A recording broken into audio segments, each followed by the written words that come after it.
Hello all, welcome back. భాషా యుద్ధం కోసం మేము తయారుగా ఉన్నాము. ఆ, హిందీ భాష మాపై బలవంతంగా రుద్దుతున్నారు. అలాగే తమిళ సంస్కృతి, సంప్రదాయాలు, భాషపై దాడి జరుగుతున్నప్పుడు మనమంతా ఇప్పుడు పోరాడాల్సిందే అని చెప్పి తమిళనాడులోని రాజకీయ పార్టీలందరికీ హఠాత్తుగా ఇప్పుడు ఒక బల్బ్ వెలిగి అందరూ కూడా ఒకే విషయంపై దుమ్మెత్తిపోయడం మొదలుపెట్టారు. మొదటగా ఇది స్టాలిన్ వర్సెస్ సెంట్రల్ గవర్నమెంట్ ఇష్యూగా స్టార్ట్ అయింది. తర్వాత ధర్మేంద్ర ప్రధాన్ ఈయన సెంట్రల్ మినిస్టర్ ఏదో ఒక స్టేట్మెంట్ ఇచ్చాడు. దాన్ని బేస్ చేసుకొని ఇంకా స్టాలిన్ స్టార్ చేశాడు. తర్వాత ధర్మేంద్ర ప్రధాన్ తన వ్యాఖ్యలు వెనక్కి తీసుకున్నా కూడా స్టాలిన్ అయితే వెనక్కి తగ్గట్లేదు.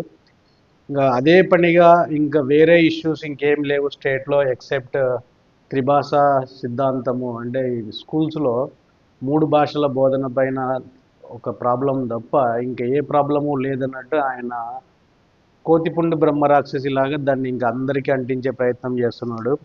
ఈ భాగంలో మేము పాలు పంచుకోకపోతే మేము ఎక్కడ వెనక్కి పడిపోతామో అని చెప్పి ఇంకా మిగతా పార్టీలు కూడా అదే పాట ఎత్తుకున్నాయి. ఇంకా దారిని పోయే దానయ్యలందరూ కూడా మేము తమిళవాదులము, మా తమిళ సంస్కృతి సాంప్రదాయాలపై నార్త్ ఇండియా వాళ్ళు దాడి చేస్తున్నారు, వారంతా ఆర్యులు, మేము ద్రావిడులము అని చెప్పి ఇంకా ఈ దానయ్యలు ఇంకా కమల్ హాసన్ లేకపోతే ఈ ప్రకాష్ రాజు లాంటి వాళ్ళు వీళ్ళంతా కూడా మొదలుపెట్టారు. అసలు ఇక్కడ సెంట్రల్ గవర్నమెంట్ నేషనల్ ఎడ్యుకేషనల్ పాలసీలో చెప్పింది ఏంది, అసలు వీళ్ళు దాన్ని వక్రీకరించి దీన్ని తమిళ భాషపై దాడిగా ఎట్లా చిత్రీకరిస్తున్నారో చూస్తే అసలు చాలా ఆశ్చర్యంగా ఉంటుంది. అంటే రాజకీయాలంటే స్వప్రయోజనాల కోసం ఇంత దారుణంగా వక్రీకరించే విధానాలు ఉంటాయా రాజకీయాల్లో అని అనిపిస్తుంది. అసలు ఆ మూడు భాషల సిద్ధాంతంలో ఎక్కడ కూడా తమిళ భాష పైన హిందీ రుద్దాలి అని ఎక్కడ లేదు.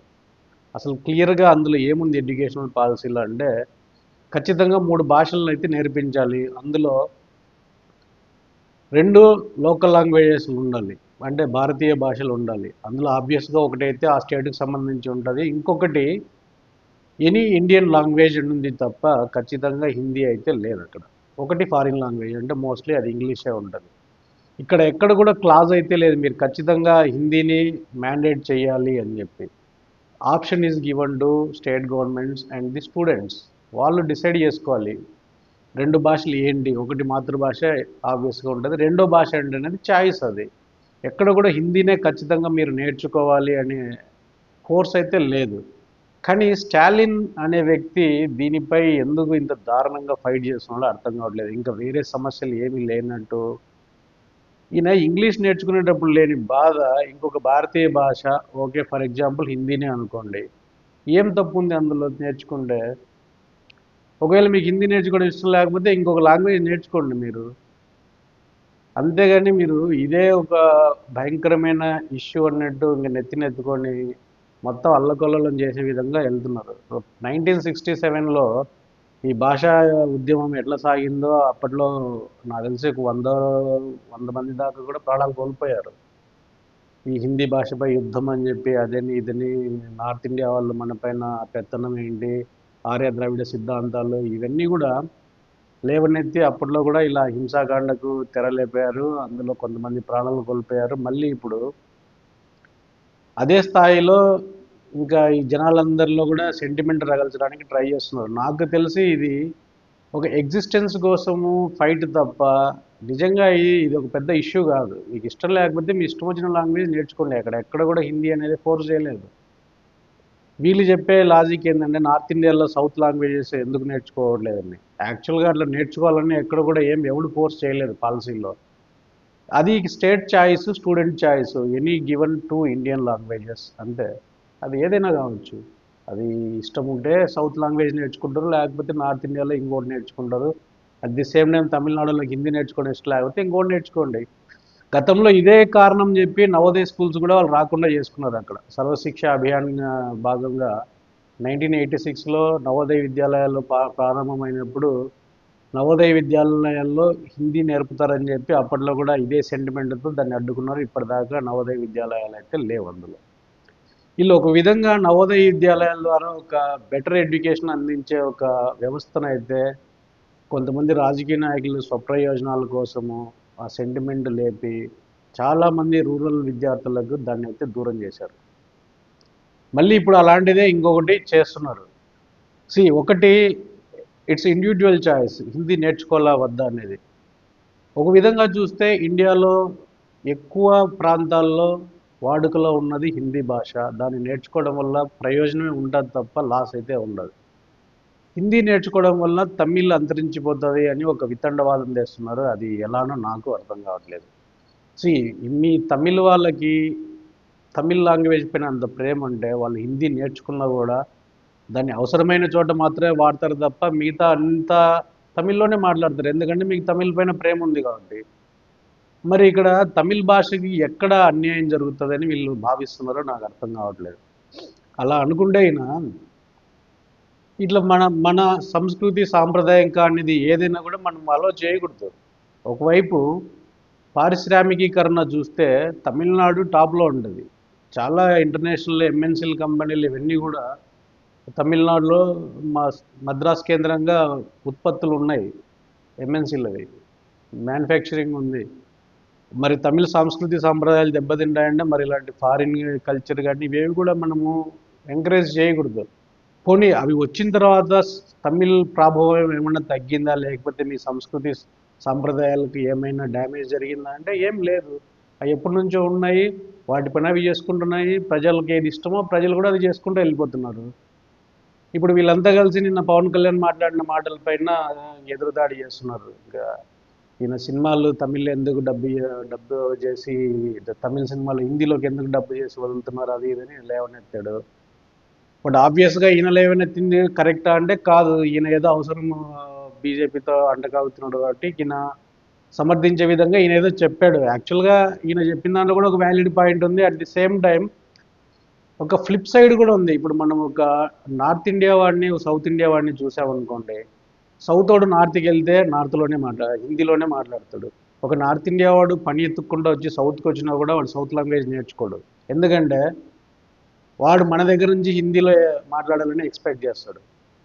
ఈ కొద్దిగా డిఫరెన్స్ అయితే ఉంది. నార్తోడు ఎప్పుడు కూడా సౌత్ ఇండియా లాంగ్వేజ్ అంత ఈజీగా నేర్చుకోడు. వాడు ఎక్కడికి వచ్చినా హిందీలోనే కమ్యూనికేట్ చేయడానికి ట్రై చేస్తాడు. మనకు వచ్చి రాని హిందీలోనే కన్వే చేయడానికి ట్రై చేస్తాం. ది వరస్ట్ ఎగ్జాంపుల్ అంటే మనము హోటల్స్కి వెళ్ళినప్పుడు అక్కడ బేరర్స్ ఎవడన్నా హిందీ వాడు ఉన్నాడు అనుకో, లేకపోతే రోడ్ సైడ్ బిజినెస్ చేసుకునేటోడు ఎవడన్నా హిందీ వాడు ఉన్నాడు అనుకోండి, వాడు ఏ హైదరాబాద్కి వచ్చి అమ్ముకున్నా, కడపకి వచ్చి అమ్ముకున్నా, చెన్నైకి వచ్చి అమ్ముకున్నా వాడేమి ఆ లోకల్ లాంగ్వేజ్లో ఒక్క వర్డ్ కూడా మాట్లాడేవాడు. వాడు హిందీలోనే చెప్తాడు, మనం వచ్చి రాని హిందీలోనే వాడితో బేరాలు చేస్తాం. ఆ డిఫరెన్స్ అయితే ఉంది. ఎందుకంటే నేనైతే ఎక్కడ చూడలేదు ఒక హిందీ వాడు వచ్చి లోకల్ లాంగ్వేజ్ నేర్చుకొని మనతో కమ్యూనికేట్ చేయడం. బట్ ఇది యాక్చువల్గా చిన్న చిద్దుగా ఇప్పుడు అంత మాత్రం చేత హిందీ ఏదో సుపీరియరు మనం ఏదో ఇన్ఫీరియరు ఇలాంటిదేం లేదు.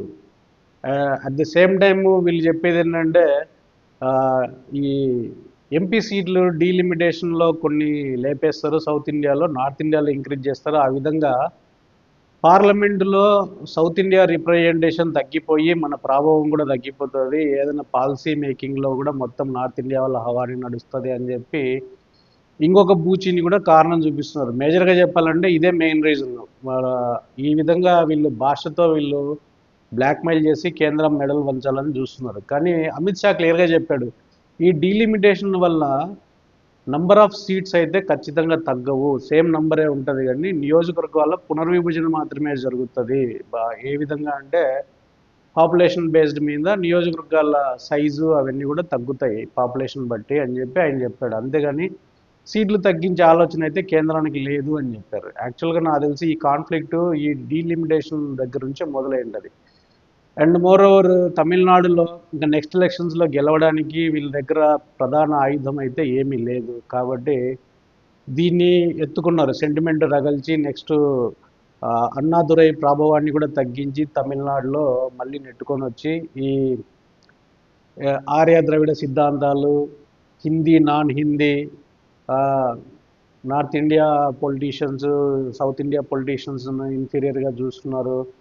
ఇలాంటి కాలం చెల్లిపోయిన వాదాలని మళ్ళీ తెరపైకి తీసుకొని వచ్చి ఇంకొకసారి సెంటిమెంట్తో గట్టెక్కాలని చూస్తున్నట్టుగా నాకు అనిపిస్తుంది. అట్ ది సేమ్ టైము తా చెడ్డ కోతి వనమంతా చెరిచిందని వీళ్ళు అన్నెసరీ ఇలాంటి కాన్ఫ్లిక్ట్లు ఇరుక్కునేది కాక ఇంకా అఖిలపక్ష మీటింగ్లు అని చెప్పి ఇంకా నా సౌత్ ఇండియాలో ఉన్న ఇతర పార్టీ నాయకులను కూడా ఆహ్వానించి దీన్ని ఒక ఒక కోతిపుండు బ్రహ్మరాక్షసిలాగా ఇంకా దీన్ని ఒక పెద్ద బూచిగా చూపించి ఏదో చెయ్యాలి అనే తాపత్రయం కూడా మొదలైంది.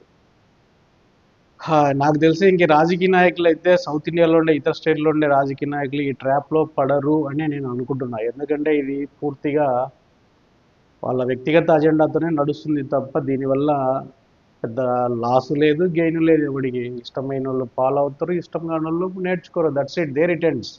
అంతేగాని దీనికి సంబంధించి రాష్ట్రాలకు కానీ లేకపోతే భాషలకు కానీ సంస్కృతులకు కానీ ఎలాంటి డ్యామేజ్ అయితే జరగదు. సో ఇప్పుడు ఈ స్టాలిన్ అండ్ కో అంటే ఎందుకనంటే స్టాలిన్ ఇప్పుడు స్టాలిన్ జాయిన్ అయ్యాడు, కమల్ హాసన్ జాయిన్ అయ్యాడు, విజయ్ అదే పాట ఎత్తుకున్నాడు. ఇక నాకు తెలిసి ఇంకా అన్నా డిఎంకోళ్ళు ఎందుకు మిగులుతారు, వాళ్ళు కూడా ఎత్తుకోవాల్సిందే. ఎత్తుకోకపోతే రేపు ఎలక్షన్స్లో వాళ్ళు ఏలినేటెడ్ అవుతారు. కాబట్టి ఇంకా కనిపించిన ప్రతి ఒక్కరు ఎత్తుకుంటారు. ఇప్పుడు ఓన్లీ బీజేపీ వాళ్ళు మాత్రమే ఈ నేషనల్ ఎడ్యుకేషనల్ పాలసీకి ప్రోగా మాట్లాడుతున్నారు. ఇప్పుడు ఈయన పక్క స్టేట్స్లో ఉన్న అందరి ప్రముఖ నాయకులకి అపోజిషన్ లీడర్స్కి అందరికి కూడా ఆహ్వానం పలికినాడు. మరి వీళ్ళకి వెళ్ళి అందులో భాగస్వామ్యం పంచుకుంటారా లేకపోతే దూరంగా ఉండి చూస్తారా అనేది చూడాలి. It's totally unnecessary thing.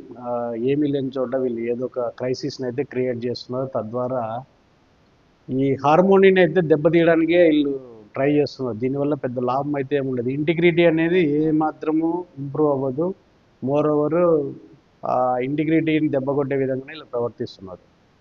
Let's see what's going to happen. ఇది ప్రజలు ఎలా రిసీవ్ చేసుకుంటారు, ఎలక్షన్స్లో వీళ్ళు లబ్ధి పొందుతారా దీన్ని ఆయుధంగా చేసుకొని, లేదా ప్రజలు తెలివిగా ఆలోచించి ఎలాంటి డెసిషన్ ఇస్తారో will come to know soon. Okay, I'll see you in my next video. Bye.